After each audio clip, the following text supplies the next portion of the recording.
Guys, সবাই কেমন আছেন? আশা করি ভালো আছেন। সবাইকে মুভিটা উইথ মিতে স্বাগতম।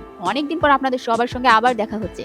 হ্যাঁ, ইন্টারনেট সমস্যার কারণে কিছুদিন দূরে ছিলাম, কিন্তু এখন আমি আবার ফিরে এসেছি আরো সব দারুণ নাটকের রিভিউ নিয়ে। আজকে থাকছে এমন কিছু নাটকের গল্প যা আপনার মন ছুঁয়ে যাবে এবং এই নভেম্বরের ধামাকাদার সব আপকামিং নাটক নিয়ে আজকে রিভিউতে থাকছে।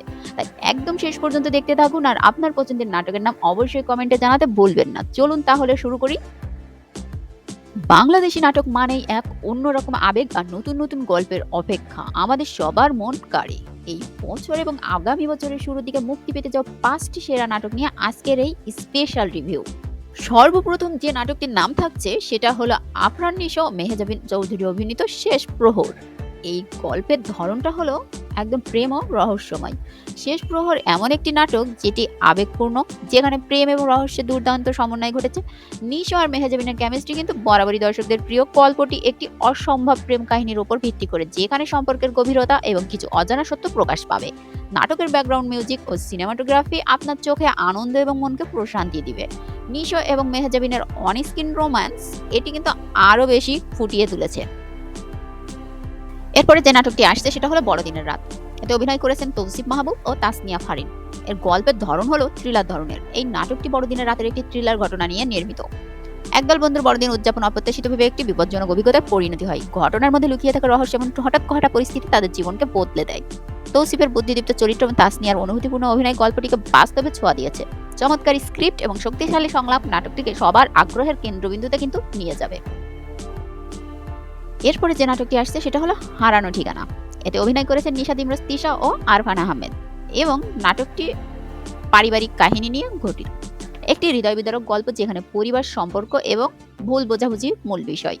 নাটকে একজন মা তার সন্তানকে খুঁজে পাওয়ার গল্প দেখানো হবে।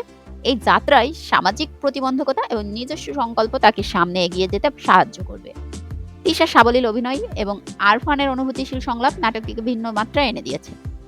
এটি শুধু একটি গল্প নয়, এটি জীবনের বিভিন্ন দিক নিয়ে একটি দারুণ বার্তা দেয়। এরপরে যে নাটকটি আপনারা রাখতে পারেন সেটা হলো ভালোবাসার ফ্রেম। এতে অভিনয় করেছেন শবনম ফারিয়া ও অপূর্ব। এটি একটি রোমান্টিক ড্রামা। ভালোবাসার প্রেম এমন একটি গল্প যেখানে দুটি ভিন্ন ব্যক্তিত্বের চরিত্র একত্রিত হয়, একজন ফটোগ্রাফার এবং একজন পেইন্টার, যাদের জীবনের দর্শন একেবারেই আলাদা আর যারা একে অপরের প্রেমে পড়ে যায়।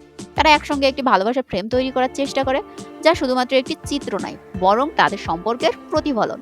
শবনম ফারিয়া ও অপূর্বর কেমিস্ট্রি এবং দৃশ্যগুলোর চমৎকার চিত্রায়ন নাটকটিকে আরো স্পেশাল করে তুলেছে। ৫ নম্বরের যে নাটকটি আপনারা রাখতে পারেন সেটা হলো অন্ধকারের আলো। এতে অভিনয় করেছেন চঞ্চল চৌধুরী ও নুসরাত ইমরোজ তিশা। এটা একটি সামাজিক ও মনস্তাত্ত্বিক নাটক।